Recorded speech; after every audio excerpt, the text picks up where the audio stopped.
What's up, guys? It's Talon. So today I'm going to be talking about how I got rank 6 in Wild Rift. I ended the season rank 6, 163 marks Sovereign. As you can see, season 13 Sovereign here, ranked 5 was the highest. I ended up getting 163 marks. And you can see also this season, I hit rank 6, 36 marks. And if we go to my current, I'm obviously currently right now rank 43, 33 marks. So I've been climbing a lot recently, and I kind of want to talk to you guys about how I did so, especially how I reached rank 6 last season. Just some of the general most important things I learned, because I really want to help you guys be able to improve and climb just like I have. And I'm going to be posting a lot more. I know you haven't seen me post recently, but I do plan on posting a couple times a week at least, as well as dual streaming on both Twitch and YouTube. A lot of content focused around improvements. So if you guys are excited for that, make sure you subscribe. And yeah, let's just get right into the video. Okay, guys, so champion pool is one of the first things I want to talk about because it's immensely important for climbing, and it's kind of the first thing you really need to decide before you end up climbing. So for me, I really played Jace and Thresh almost as much as I could this season. So since I was playing autofill, whenever I was mid lane or top lane, I would play Jace any chance that I had. Whenever I was support, I would play Thresh any chance that I had. For jungle, I played Vi and Xin Zhao, and you can see the Xin Zhao worked out really well for me, and Vi I still did pretty good on, especially because I started off with her in the beginning of the season with a really low win rate, so then we ended up winning a lot of those games later on. And then for ADC, I wasn't really able to find necessarily a great champion to play. I played Ezreal a lot, had a 50% win rate on him. I played like Kaisa, I played some other champions, and I couldn't really find any great champions that worked well for me. This season I ended up finding Tristana, and Tristana I have like a 60-something% win rate on early on in this season, where we've ended up climbing a lot playing her, so that's kind of the champion I found now. But it's immensely important to find 1 or 2 champions per role that you can really stick to and just only play those champions. Like again, you can see the difference in my win rate in my top 2 champions versus some of the lower ones. And I can't scroll down here because this is a screenshot from last season, but a lot of my other champions were like sub 50% win rate. But whenever I get Jace or Thresh, there's literally a 60% chance I'm going to win that game. Same with Xin Zhao. And you can see, like, when you have these champions who you're playing most of your games on, and you really understand the intricacies of the champion and how to play them really effectively, it just makes it super easy to climb. So that's kind of the main thing about champion pool. Make sure you stick to a small champion pool in your roles. If you're playing 2 roles, I would say find 2 champions per role that you play well, and then for the other 3 roles, in case you're autofill, have 1 champion that you can play that you're relatively confident on. But really sticking to like 1 to 3 champions is definitely an ideal champion pool for the most part. Okay, so first I'm going to talk about my philosophy on climbing, which is very straightforward. I'm trying to make as many small improvements in my gameplay as possible in order to climb my win rate above 50%.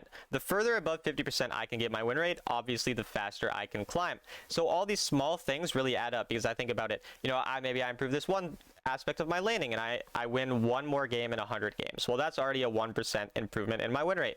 Maybe this other thing randomly wins me a game after 200 games. Well, that's another 0.5% of my win rate increase. And I'm just focusing on these tiny details, these small things that I learned from my games in order to slowly build my win rate up above 50%.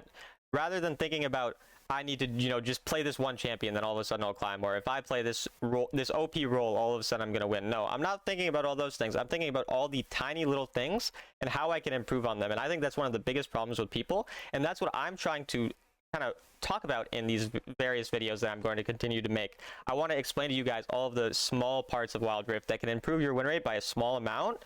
And I'm going to talk about a few of those really important things today in the rest of this video. Alright, so one of the main reasons that I am able to climb quicker and more effectively than a lot of people, and why I was able to climb so much this season, was that I focused on my gold per minute. Gold per minute is one of the most valuable things in this game, and it's much more important than a lot of the other things that people worry about. They worry about KDA, they worry about fighting a lot, but in the end, if you don't have much gold, you're not going to win even if you have a ton of kills. So how do you increase your gold per minute? Well, it's actually pretty straightforward.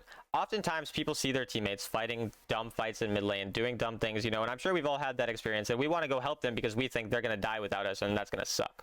Well, the reality is we don't care if they die unless there's a reason for them to die. So, for example, if your team is fighting over a dragon, over a herald, over some type of objective or a turret, we want to help them because we can then get that turret, get that objective, and we actually get value from it. But if your team is fighting for no reason in mid lane, as they often do, and there's a big wave in top lane or in bot lane, and there's a low turret or something that you can take there, you need to be focusing on that turret, on that, you know, the wave, on those types of things, rather than fighting with your team. If your team dies, we don't care. Because at the end of the day, if we go for that fight every single time, half the time we're going to win that fight, half the time we're going to lose that fight, that's going to lead us to a 50% win rate. We don't want a 50% win rate. We want above 50%. And how are we going to do that? We're going to focus on our gold. We're going to focus on ourselves, getting ourselves ahead so that we can carry the late game. You know, play around your power spike. So if you're a champion who really needs death cap on your third item and you're not really that strong until you get death cap, well, then you need to be on that side lane wave as much as possible, trying to get death cap. And then once you hit, you know, death cap or whatever your other item spike is, then we can start fighting instead of fighting with our team over something that doesn't matter, like just random mid lane wave, for example.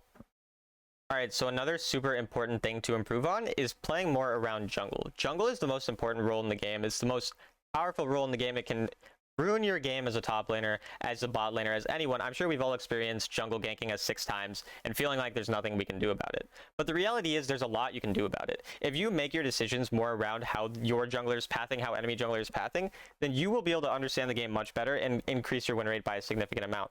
I have a jungle guide on my YouTube if you're interested in some specifics about jungle, but generally speaking, you want to be playing more aggressive with your wave and trading a lot more when your jungler is on your side of the map. So as the top laner, you know, whenever your jungler has some camps up on your side and he's coming towards you, that's when you want to be trading, taking those more aggressive trades, looking for the all-ins, because your jungler is going to be there to bail you out, to help you out, all of those types of things. When your jungler is on the opposite side, especially if you have knowledge of the whereabouts of the enemy jungler and you know that they're on your side, you need to be pretty safe, freezing the lane, keeping your health high, you know, making sure you have your defensive spells, whether that's flash, whether that's your knockback on a certain champion or your dash or these types of things.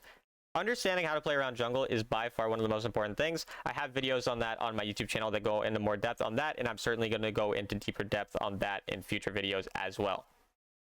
All right, and another important thing is simply understanding your win condition in any individual game. I've had numerous games recently where I come back from crazy amounts of gold. I had a game earlier, I was down 13,000 gold against Royal, former rank 2 player, against Hide in Heaven, former top 10 player as well, and other really good sovereign players, and yet we managed to come back down 13,000 gold. And that's because we understood what our win condition was in that game. In any individual game, you really need to identify what's actually going to get you to win that game. So say you're winning lane really early on a snowballing champion, well then your job is going to be to continue to be aggressive, to continue to further that lead, use your lead to kill turrets, to snowball the game, to help you get early objectives and win the game through that. Now, if you're a late game champion, your objective might be to get to 2 or 3 or 4 items. Once you get to that many items, then you might be able to win the game. If you're a split pusher, you're going to want to be making sure that you're pushing turrets effectively or whatever else it is. Now, in some games, you're going to be kind of the win condition of your team. If you don't carry, you're not going to win, and so you're going to be more selfish in that type of game. Now, another game, your jungler might be carrying, and you might be 0-3. Now, what can you do in a game where you're 0-3 and your jungler is carrying? You can be okay with dying because you can get some vision for your team. You can push turrets because you're not worth as much gold on the side lane, so they're not as worried about necessarily killing you, or it's not going to be as big of a deal if you end up dying. These types of things, just understanding your win condition and what specifically will allow you to win any individual game rather than focusing on playing the same way every game, is one of the most important things to climb, and is definitely one of the main reasons that I was able to climb so high. All right, so the next thing I did that really helped me improve immensely was focusing on just being okay with making mistakes, limit testing as people often call it. Now, when you're learning a new champion or you're trying to master a champion, it's extremely important to understand exactly how much damage you can do, when you can and can't kill people, what abilities to start in what matchups, all these different types of things. Rather than being worried about making an individual mistake and losing one game, again, think about it like, okay, well, if I understand how to play this matchup, even if I die this one time, I might not even lose this game anyways, but then in the future, I'm always going to know how to play this matchup. So if you think, for example, that you can all-in a champion level 1, but you're not really sure about it, try to all-in them, and then you'll figure it out. You'll either die, and you'll know you can't, or you'll die and mess up, try again after you realize what you messed up, or you'll realize you just can't all-in them. But either way, you're going to learn something from it. Just try to learn something from every mistake you make, and you will climb.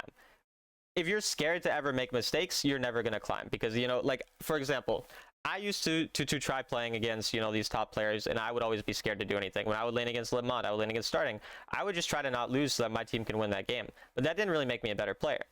Now, later on, I started trying to actually, like, you know, play into them. I would make mistakes, I would die to them, they would outplay me, but I would learn a lot more from any one individual game. And now I've gotten significantly better at the game, and I'm able to sometimes even beat these really, really good players in these matchups because I've played them a lot, I've practiced a lot, I've limit tested. So ultimately, be okay with making mistakes, learn from your mistakes, limit test, try to figure out the limits of your champion, because you're going to have to be carrying some really bad players sometimes, and you have to know exactly what your champion can and cannot do in order to carry these very bad players.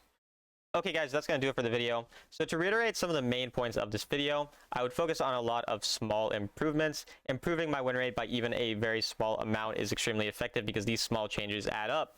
Some of those main small changes and things that I focused on during the season were a small champion pool so that I would be very effective on all of the champions I played, limit testing on those champions so I understand exactly what those champions can and cannot do, increasing my GPM and not worrying about my teammates, but instead worrying about my own gold and making sure that I can carry as an individual, and playing around the win condition of the game. So even though generally I'm focusing around myself, in certain games I have to focus around others and play around them. So just understanding these small things, guys, I really do feel like it helped me climb immensely. There's lots of other small things, and I'm going to go into more detail in the future on a lot of these different things in videos. So make sure you subscribe, like the video, all that type of stuff, if you want to stick around and learn how to improve. That's my general goal with this channel. This is kind of going to be like the channel update here, guys. So I'm focusing really on just trying to make videos that can help you guys get better at the game. At the end of the day, I really enjoyed teaching people. I coach people for simply $15 an hour.